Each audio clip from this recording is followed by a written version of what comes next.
Kita hidup di era di mana layar selalu ada di tangan.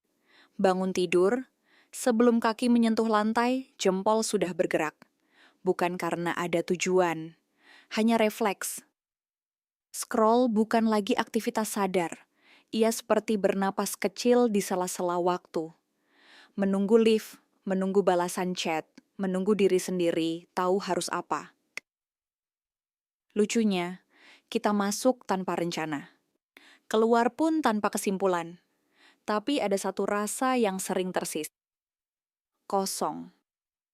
Bukan kosong yang tenang, bukan kosong seperti habis meditasi, tapi kosong yang ganjil. Seperti baru makan banyak, tapi tetap lapar. Pertanyaannya sederhana. Kenapa setelah puluhan menit scroll, justru terasa hampa?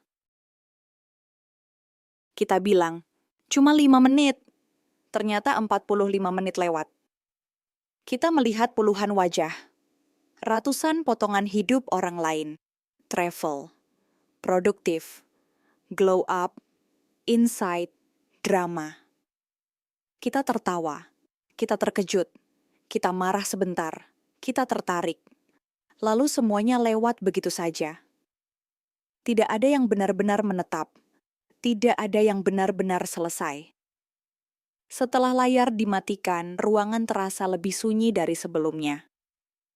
Ada sensasi seperti pikiran penuh tapi tidak jelas isinya, emosi terpicu tapi tidak tahu sumbernya, tubuh lelah padahal tidak bergerak. Dan di dalam dada ada ruang yang terasa kosong. Kosong bukan karena tidak melihat apa-apa, justru karena terlalu banyak melihat.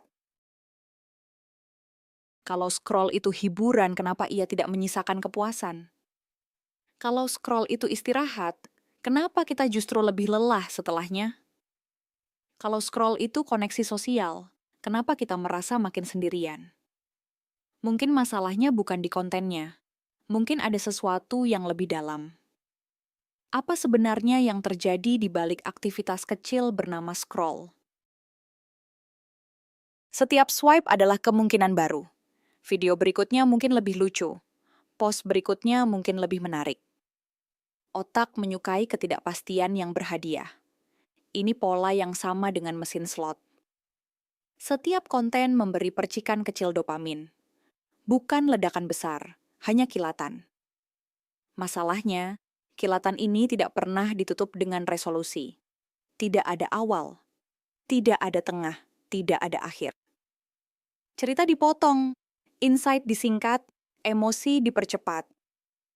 Kita menerima stimulus, tapi tidak diberi ruang untuk memproses. Akhirnya, kita overstimulated tapi underfulfilled. Di permukaan kita hanya melihat, tapi di bawah sadar kita membandingkan. Orang lain terlihat lebih produktif, lebih bahagia, lebih rapi hidupnya. Walaupun kita tahu itu highlight, otak tetap mencatatnya sebagai standar. Perbandingan ini jarang disadari. Ia bekerja seperti latar belakang yang terus menyala. Sedikit demi sedikit, rasa cukup terkikis. Scroll sih bukan cuma konsumsi informasi. Ia juga konsumsi identitas orang lain.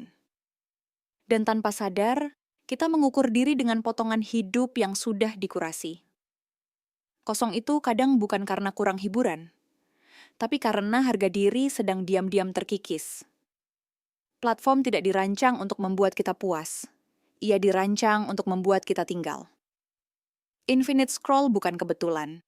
Tidak ada halaman terakhir. Tidak ada titik selesai.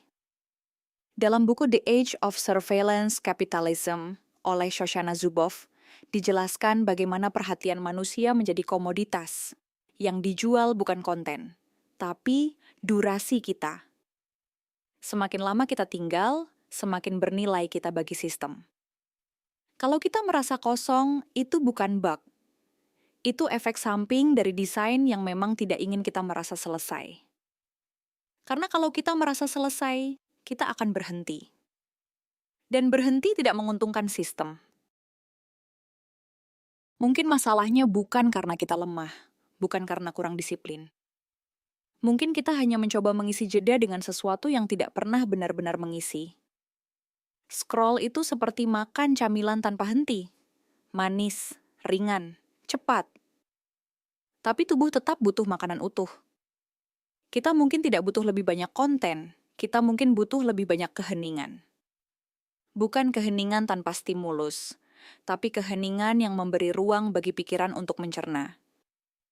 Alih-alih bertanya, kenapa aku lemah berhenti scroll? Coba ganti pertanyaan, apa yang sebenarnya sedang ingin aku hindari? Bosan, sepi, takut memikirkan sesuatu? Kadang scroll bukan hiburan. Ia adalah distraksi dari sesuatu yang lebih sunyi. Dan sunyi seringkali terasa menakutkan, padahal di sanalah pemulihan mulai terjadi. Bayangkan setelah menutup layar, kita tidak langsung mencari yang lain. Kita duduk sebentar, tanpa musik, tanpa notifikasi. Awalnya canggung, seperti ruangan yang terlalu besar. Tapi perlahan, pikiran mulai turun volumenya. Napas terasa lebih jelas, waktu terasa kembali melambat. Kosong yang tadi terasa ganjil, berubah menjadi ruang. Ruang untuk berpikir, ruang untuk merasa, ruang untuk memilih. Mungkin scroll bukan musuh, ia hanya alat. Tapi kalau setiap jeda kita isi dengan layar, kita tidak pernah benar-benar bertemu diri sendiri. Dan mungkin itulah sebabnya setelah scroll panjang, yang terasa bukan kenyang, tapi kosong.